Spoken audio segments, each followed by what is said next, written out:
Mexi Pina, welcome in. Happy New Year. Mexi Pina, how are you doing? How was your New Year's? How was your Christmas? Welcome in, everybody. Welcome in. We'll begin in a couple of minutes. Blazed Trekker, welcome in. Cabrina, welcome in. YouTube, Happy New Year.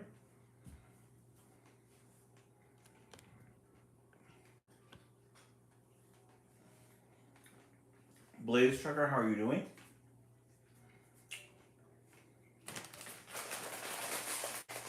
Hope everyone had a restful holiday. Time to start getting back into the routine of life.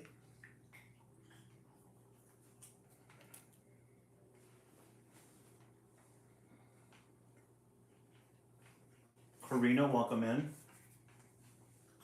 Welcome in, welcome in.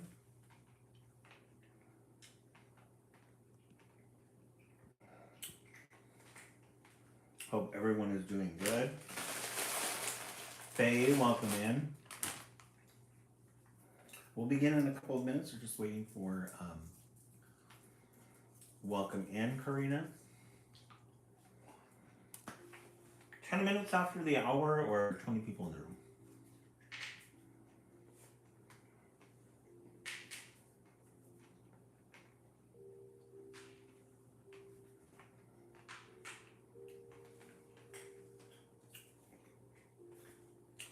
We'll begin in a couple of minutes. Hope everybody's holiday was safe.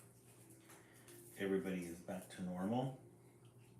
Sibby, welcome in. Sibby, we haven't seen you in a while.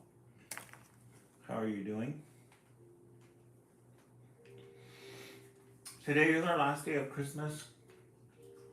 Take the ornaments down tomorrow. It's the Three Kings, which signals the end of the Christmas holiday. At least in this house. Holidays go by so quick. Welcome to those of you on YouTube. Join my page. All of you who are on YouTube right now, join my page. I need 15 more people to get to 500. I'm at 485. YouTube, subscribe please, and I'll sub back.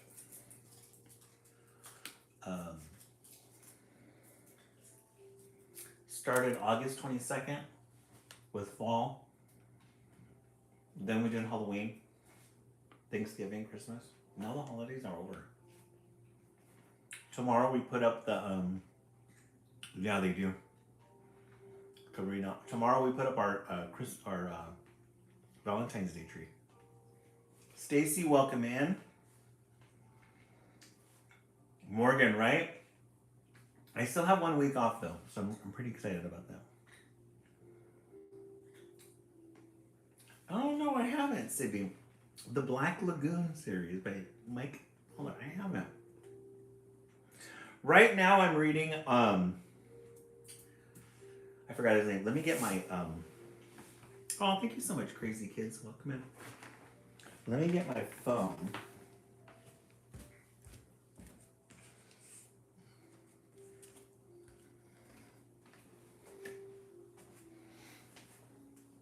Right now, I'm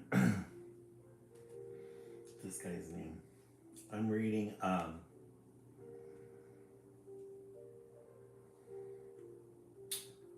me find the title of it. It's on my library book. It's by Haruki Murakami. Hard-Boiled Wonderland and the End of the World.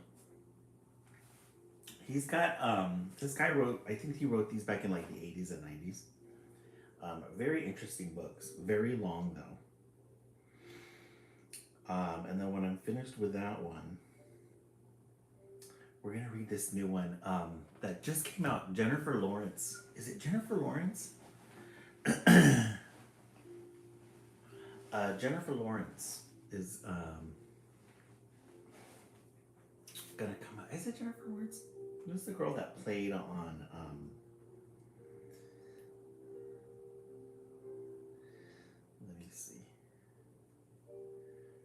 Yeah, Jennifer Lawrence. She just came out with a new movie called Die My Love, and it's based off of a book. I'm going to read that next. It's a short one. This one, let me read it too. Let me read.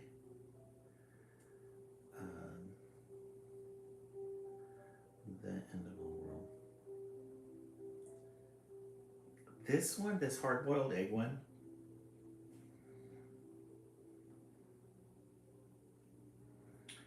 Haruki Murakami's surreal novel Hard-Boiled Wonderland and the End of the World is a mind-bending story blending cyberpunk Tokyo and a fantasy world. So there's got there's two different this book has like two different realities going on, and it's hard to explain. But me and my friend are reading it, and we meet up every Sunday morning. We FaceTime and we go over the book.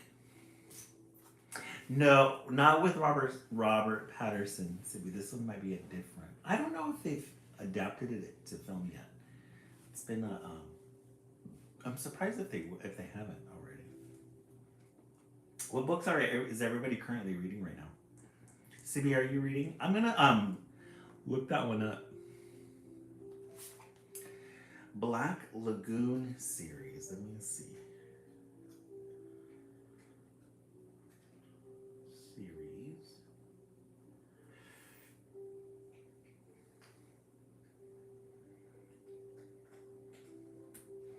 Oh, I know which ones you're talking about now. Oh yeah, I haven't. These remind me of The Lady Who Swallowed the Leaves. I'm gonna look those up though. I definitely will. I'll definitely, Sibby, I'll look those up. Thank you so much for that. I appreciate it. Oh, ACOTAR? Let me see.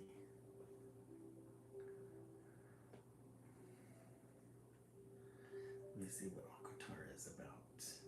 Oh, The Court of Thorns and Roses. Oh, how fun.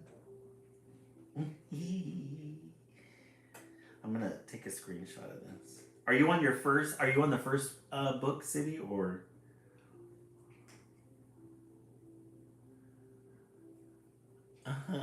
Lumens 11 is silly.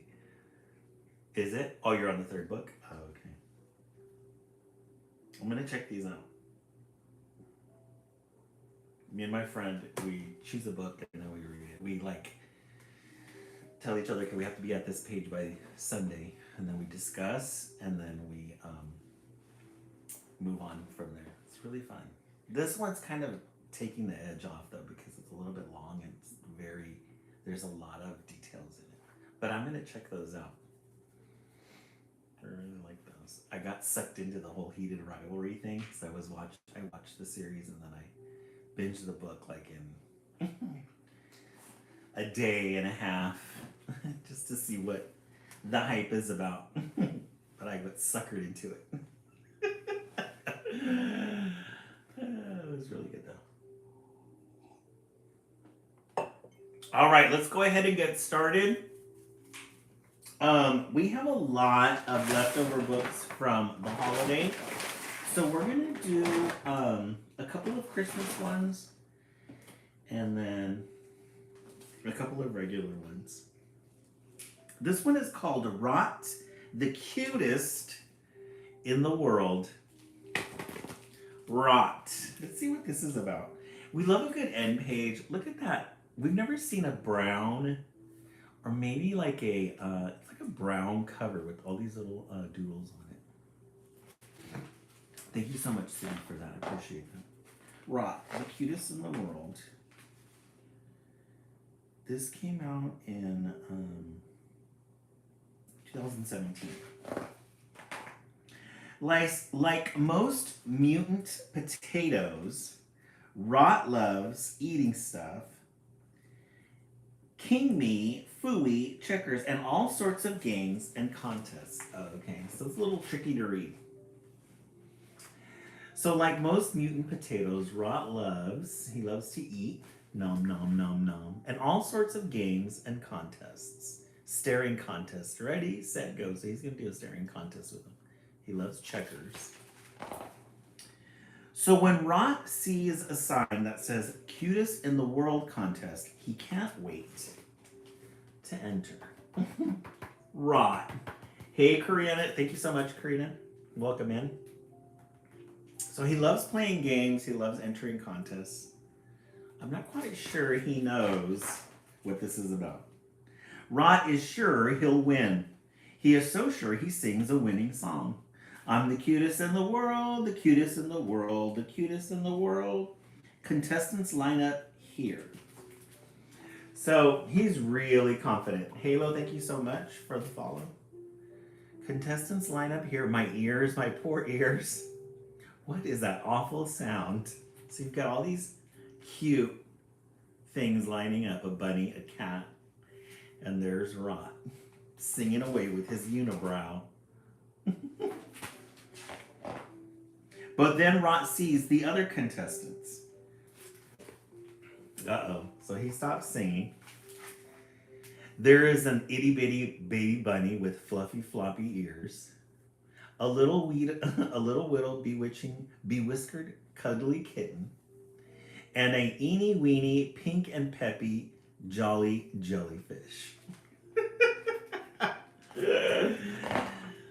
The other contestants don't think much of Rot's chances.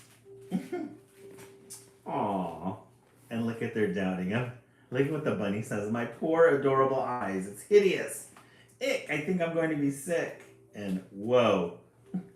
Aw, poor Rot.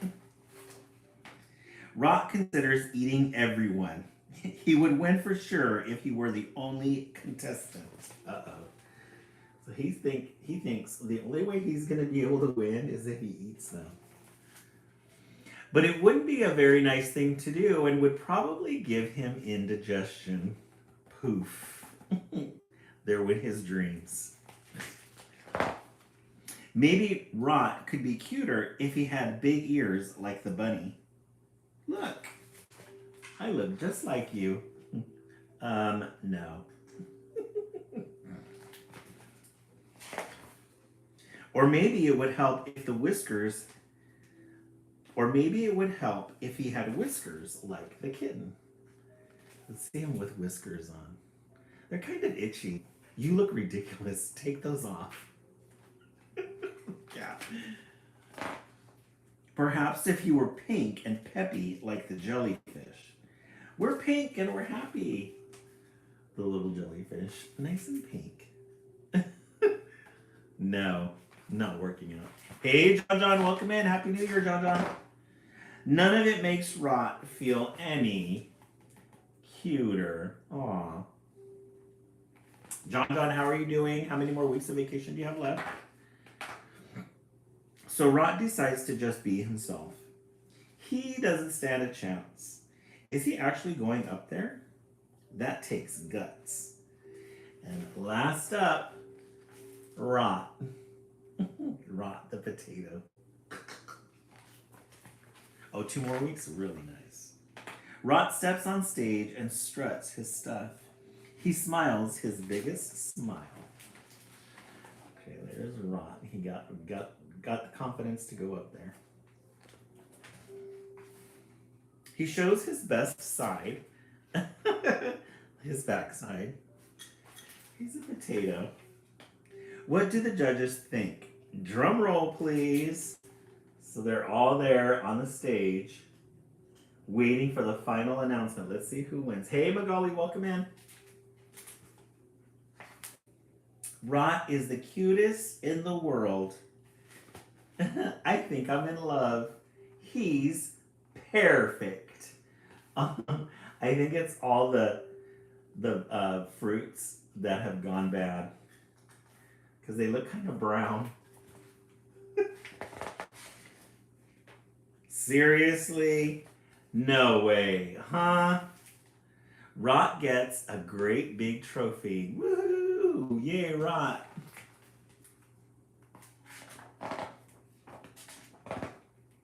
It is so shiny that Rot can see his reflection.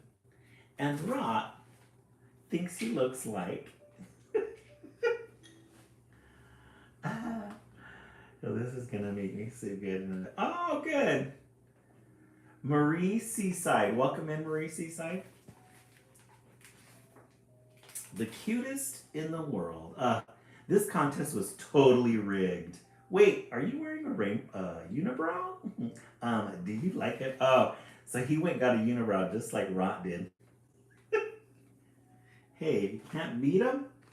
Join him. The end. Rot, the cutest in the world. This is a good way to start the live.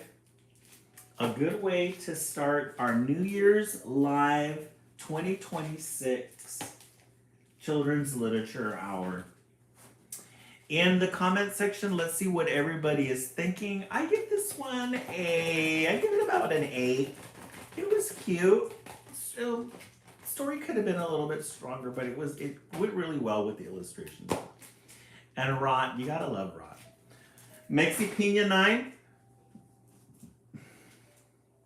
Let's see what everybody else is thinking. John, how's the weather in Vermont? Are you knee deep in snow? What's going on? Anybody else in the comment section? Let's see what you're thinking. Do you have... I give that one an... what did I say? I give it an 8.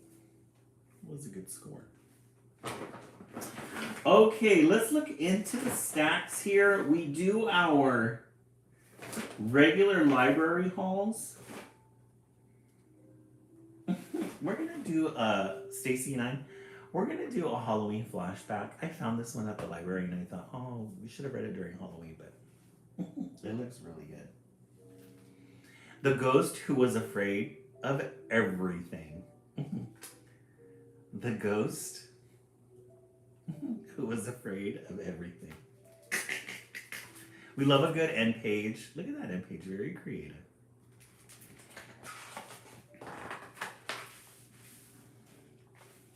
This one was published, let's see. This published. This looks really new. It's very cute too. 2024, so last year, 2 years ago. We can't say last year anymore because it's 2026. Finn is scared to go out for Halloween. Humans are frightening. They make loud noises. They run from house to house to house, and they shout, trick or treat. So here is our friend Finn.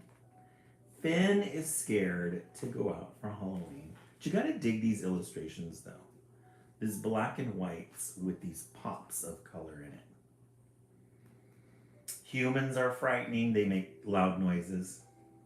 They run from house to house to house. They shout trick or treat. Overstimulated. Finn is scared of a lot of things. Tree branches, butterflies, the color orange, and flying all frighten him. So all these things frighten poor Finn, the ghost. He doesn't know why. He twists in knots about these things. His older brother and younger sister can do anything without worry. Come and join us, they shout from up high, but Finn looks down.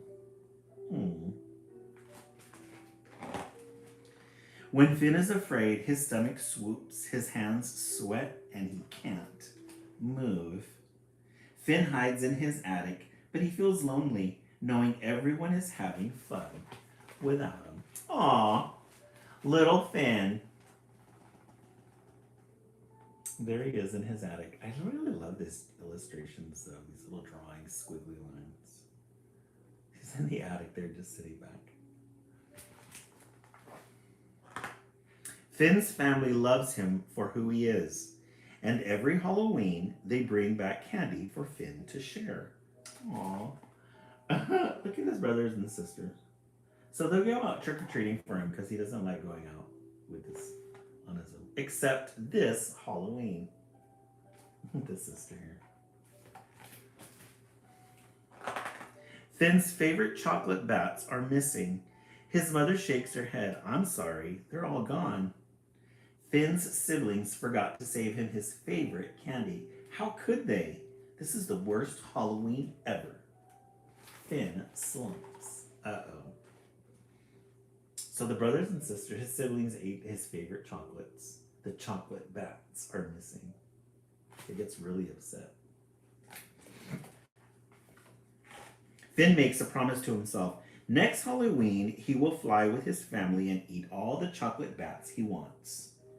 He will go even if he still is scared. He will face his fears. Okay, so next year, he's going to make a promise that he's going to go out. Because he's not going to let Halloween pass by. Finn starts small. A leafless tree is next to Finn's attic, and branches sharp and pointy and rough. Finn doesn't allow his knocking knees to stop him. He touches the lowest branch.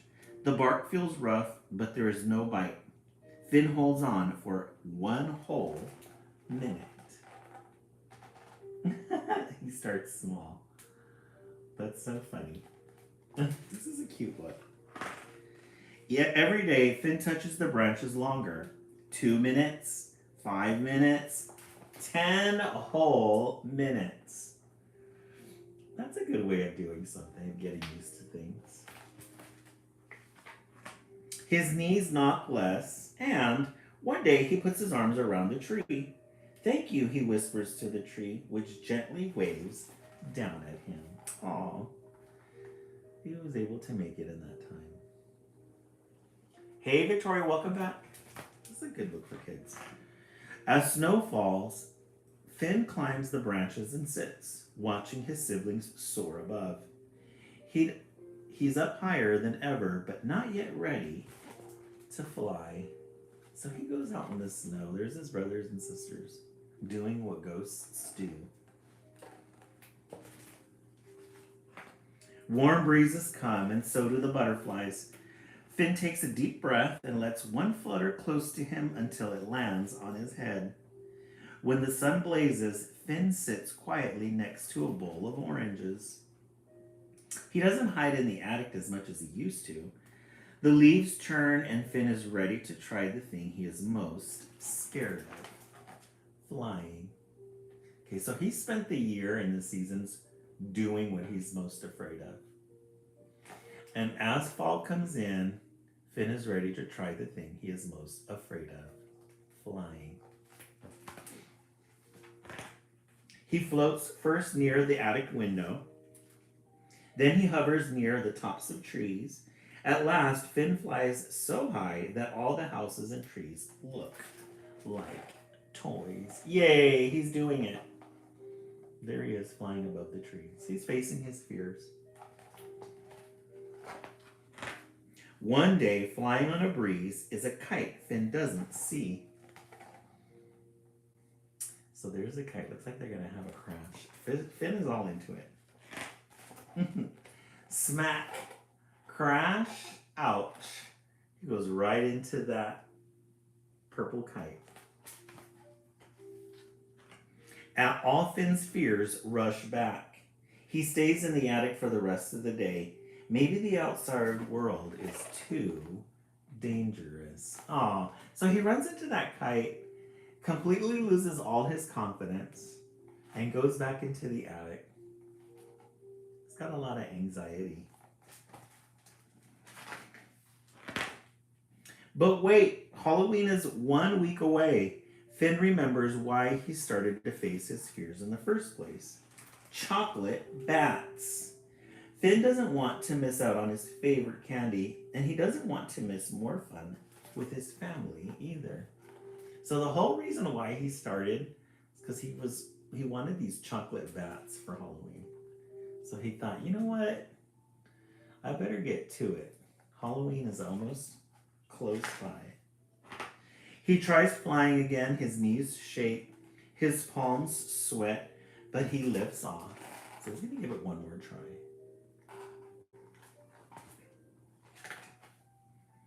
He practices every day with one eye always watching out for any kites. And finally, he's taken off again into the night. Stacy Chocolate Mansion, right? Finn goes out on Halloween with his family for the first time, and he gathers a large bag of chocolate bats all to himself, savoring each one. Aren't the colors in this one great? We've got these vibrant colors. And notice how at the beginning it all started black and white. And as he started facing his fears, more color came into his life. Purples, oranges, reds, yellows. And then we end with this end page. The end. The ghost who was afraid of everything. That was a Halloween throwback because we missed the holidays. We missed the holidays. They go by so fast. Gosh, we started our fall tree on August 22nd and it went like that. Now we're going to take our Christmas tree down. Can't believe it. Okay, we started the live out with Rock, the cutest in the world. And then we just finished the ghost who was afraid of everything. In the comment section, let's see what you are thinking. Do you like one or do you like two? I'm going to go with two. This is a really good one. I really love a good face your fears story. Because no matter what, all of us can face our fears. All of us, at one time or another, can face our fears. In the comment section, Stacy too. Let's see what everybody's thinking.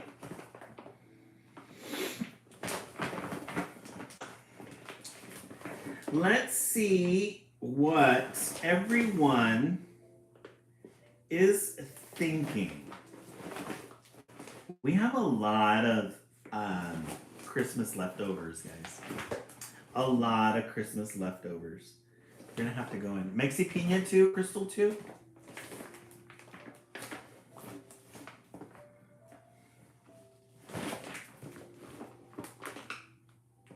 Ooh, but we're gonna read this one. A lot of Christmas leftovers, but we're gonna enjoy this one because we love a good moon in children's literature. The moon moved in.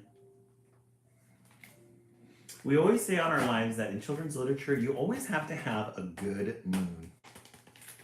Always a good moon. I think this one is, 2025. Recently published. So this is moon focused. It's got a lot of interesting facts about moons. The moon moved in. It's a really cute illustration.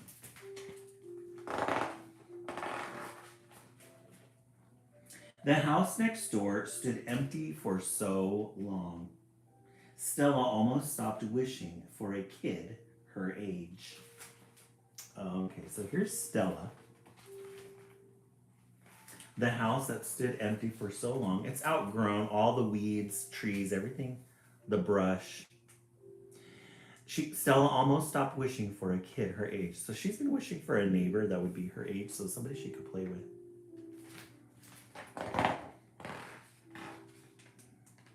When the for sale sign tipped over, the stars showed a passing interest.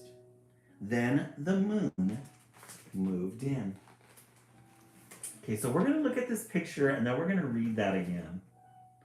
Because we went in a completely different direction here. It says, when the for sale sign tipped over. Where's the for sale sign? It tipped over somewhere. Maybe it's that. I don't know. The stars showed a passing interest. Then the moon moved in. Okay. Let's see where this story takes us. The moon didn't bring a moving van or a bed or blankets or anything to hang on the walls. But when the moon stepped inside, all the rooms filled with light. Oh, okay. So the moon moved in, filled it with light. And there's Stella. She's going to go do some exploring in the house. Miss Stella Bean.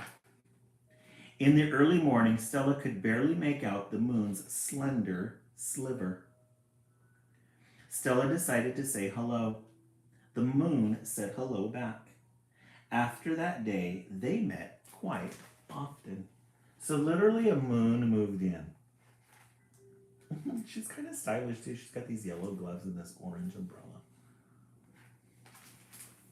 There's Stella. And then after they met quite often. But the moon did not play tag. The moon was not interested in drawing. When Stella said she liked bugs, the moon shrugged. I came here to grow things. I was just sitting around in space. So there's Stella. She's looking for that friend. She really wants Stella really wants a friend. But the moon has no interest in any of the things that Stella does. The moon says, I came here to grow things. I was just sitting around in space.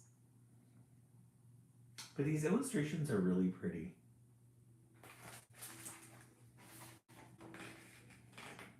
Besides, up there, there's not even a blade of grass to talk to, the moon quietly added. Well, you have a neighbor now, Stella said, and the moon beamed.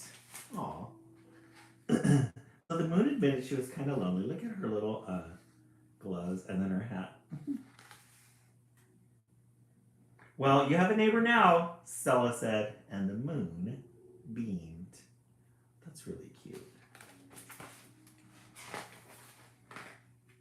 Stella got out her favorite bug book.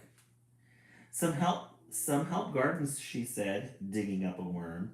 Neat, the moon said, and she went right back to planting snap peas. So there's the moon. She's moving in.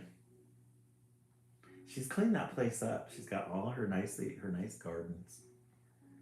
She's got her vegetable garden there. She's got her little butterfly garden there. Marigolds.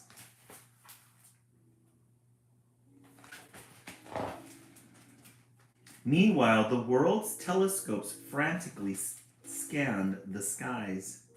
Where was the moon? Search parties set out for the Grand Canyon, the Colosseum, and Caspian Sea. Tides refused to go in and out, and the Earth took on a new wobble. I guess the moon decided to leave without telling anybody. She set off the whole world.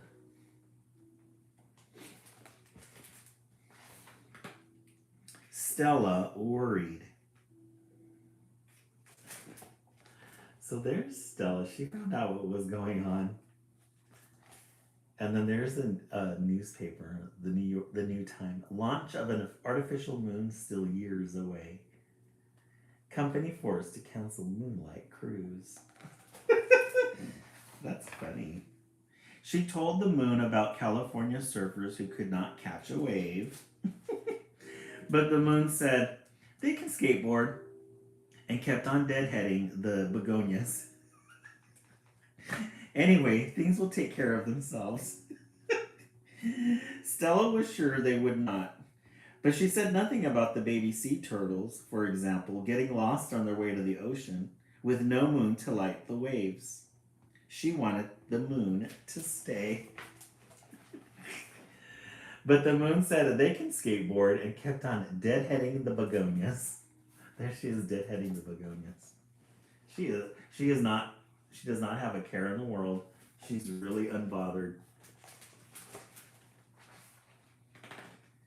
Then one evening someone spotted the moon looking in the window of a garden store downtown.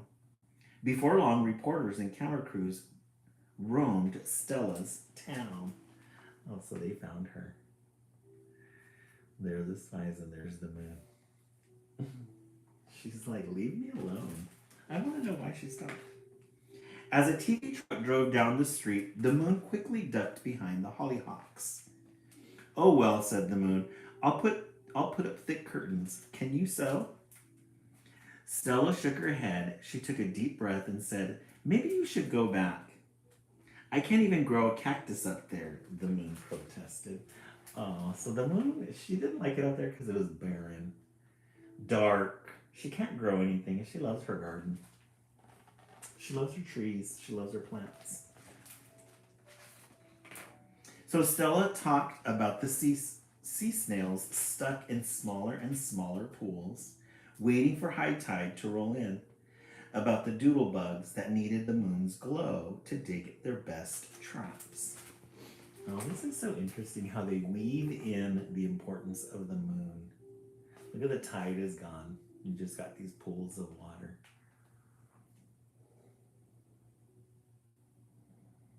Oh, thank you so much.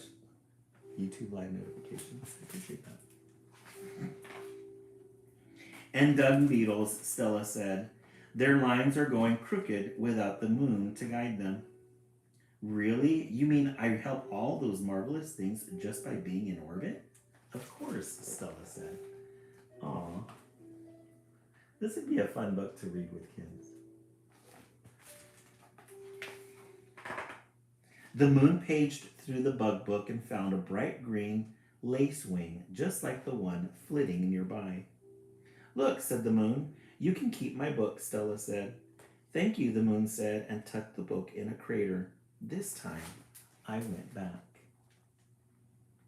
I'm loving the colors of this illustration. This is a beautiful book. How will you get there? Stella asked. Well, you've heard how I climbed the sky, and the moon started up the biggest tree and kept on climbing. So she decided to go back because she realized her importance up in orbit.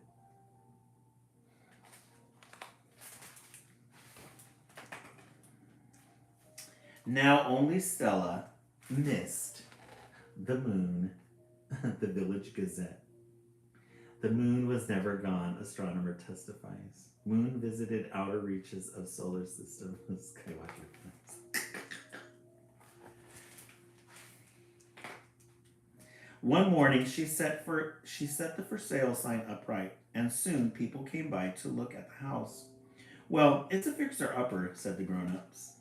But look at the garden, said a girl just Stella's age. Aw, so some adults came by, and there's a little friend for Stella. But look at the gorgeous garden that the moon had created for them. She left her mark. Before long, light filled all the rooms of the house next door once again.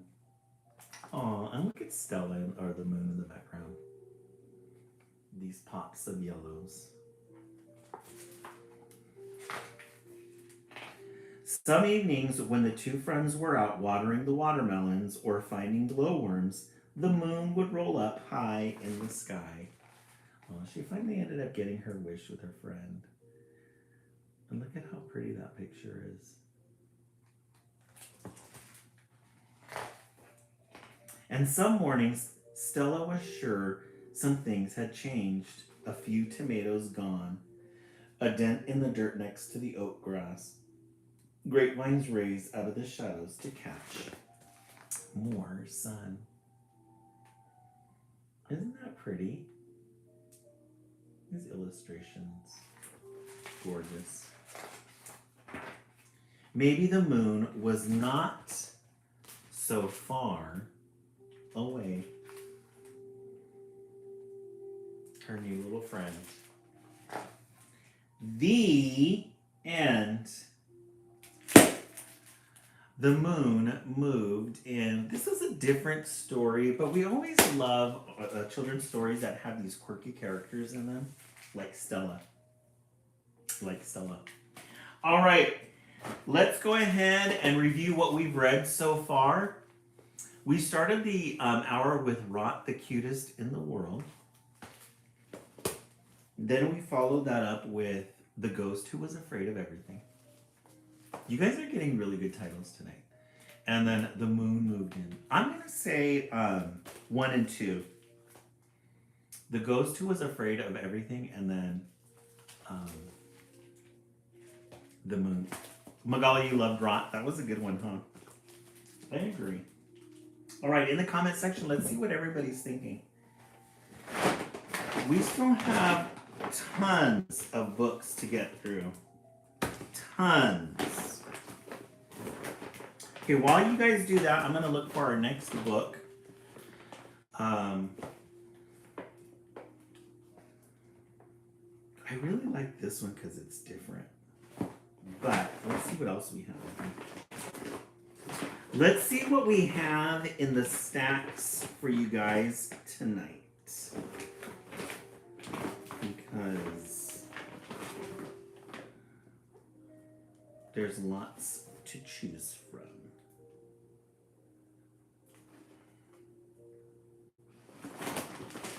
It's cute. Aw, we're gonna do this one. This one's really cool. This is a Christmas one. This one's called Mice Skating. Mice Skating. You're gonna love it. I can already tell. Look at this gorgeous end page. Isn't that beautiful? That looks like Christmas wrap. This would make a great accent wallpaper with some yellows or greens. Mice Skating. 2017. Aww. This is going to be a cute one. During the cold winter months, most field mice take cover, tunneling deep underground, burrowing into farmhouse walls, and nesting in hollow logs. So field mice. There's a little field mice right there. We got this little log cabin. They've got this nice cozy fire going on right now.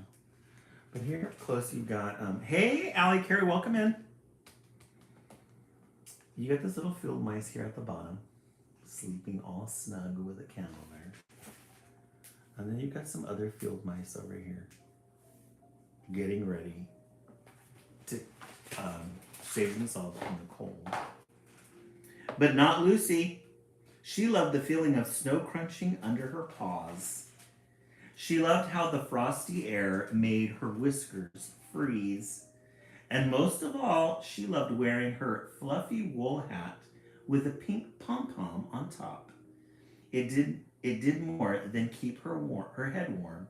It kept her heart warm, too.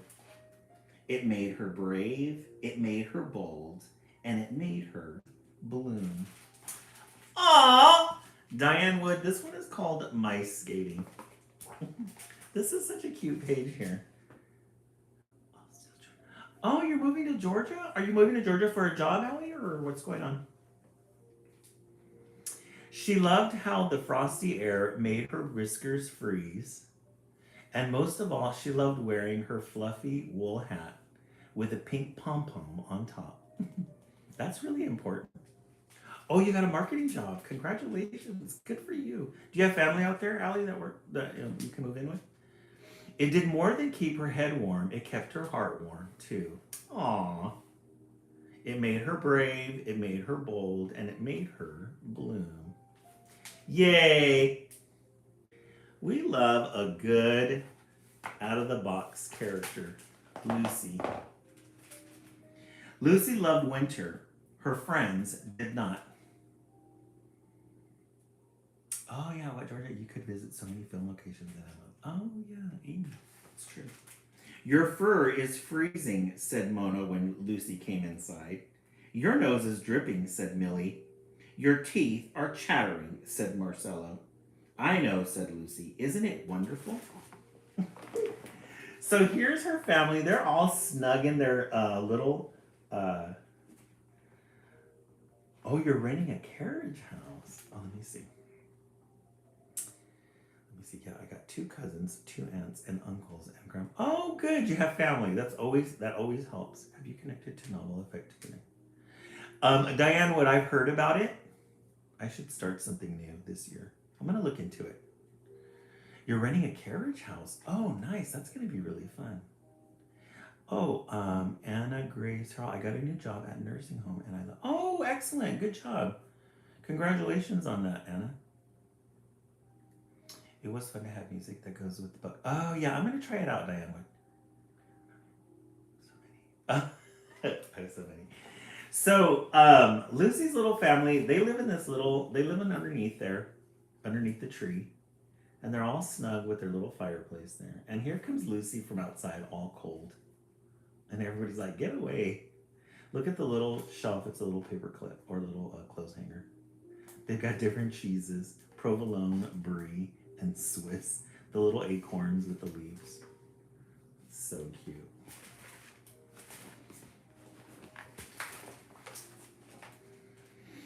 She asked her friends to join her, but they wouldn't budge. We're comfy and cozy, they said, warm and toasty till spring.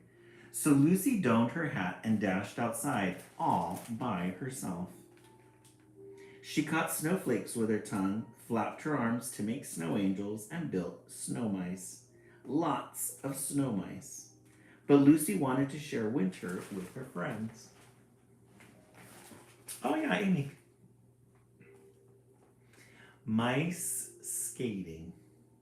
She cute. So she went into the house to have some more Gouda Parmesan cheddar. Isn't it? So she goes outside. She builds some mice snowman. She makes some snow angels. Snow mice. So she tried bringing it to them. First, she brought them snow cones, then a giant icicle. She even planned an indoor snowball fight. It was a soggy flop. So she wanted to bring in the snow to her sisters and her brother, but they weren't having it.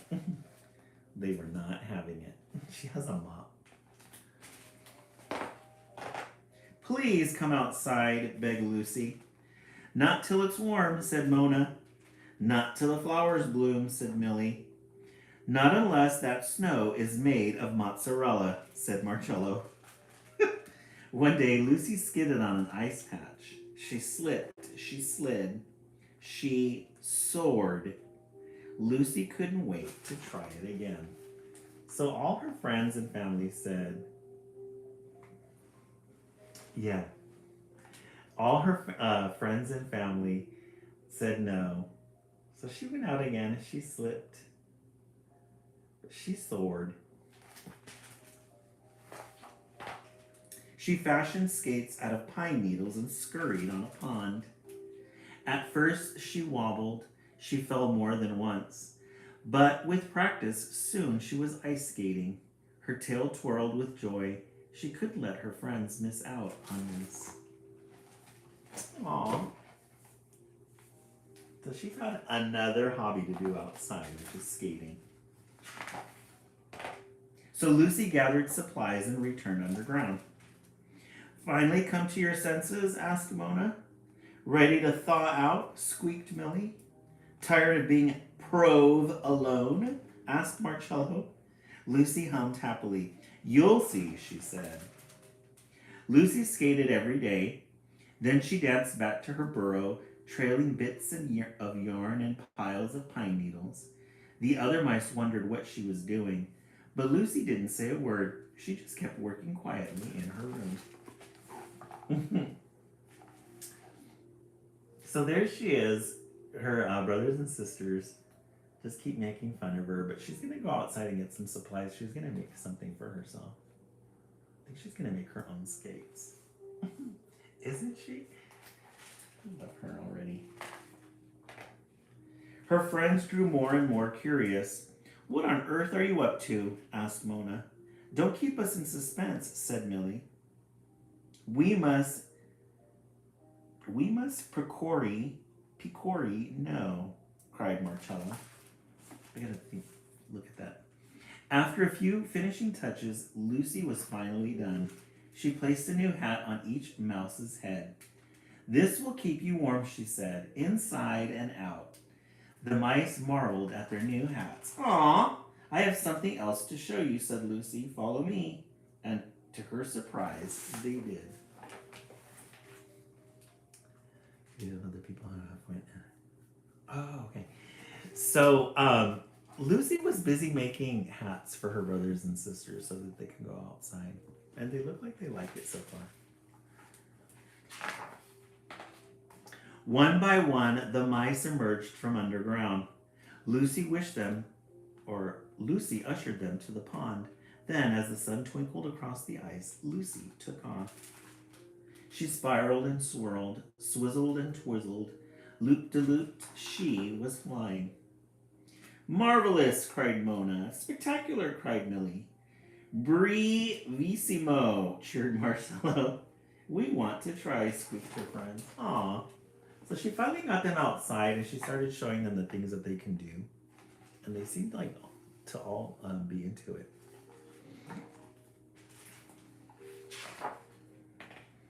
Lucy handed them their skates. Then they teetered onto the ice. They wobbled, they fell, but with practice, soon they were mice skating. Whee! Squealed Mona. What fun! Squeaked Millie. Who knew winter could be so Gouda? Said Marcella. I did, said Lucy, beaming. The mice cheered. Oh, they finally were able to skate. Marcella always coming up with his one-liners. Isn't that sweet? I know, all right. And together they bloomed like spring. The end. This was a very good one, mice skating. You guys got really good stories tonight. Okay. Let's recap what we've read so far. First, we started the hour with Rot, the cutest in the world. 1. 2, the ghost who was afraid of everything. This is a good one. This is a good one. And then the moon moved in. We've got a lot of quirky characters tonight. A lot of quirky characters. And then mice skating. 4. In the comment section, let's see what you're thinking of. Sibby, have a good night, Sibby. John 1. Allie, 10 out of 10. I agree. That was a good one. I'm going to say mice skating. I think mice skating is going to have to be part of my library. This is a really good one. It's a really good one. Alrighty, friends. Thank you so much for joining us tonight. Crystal, too.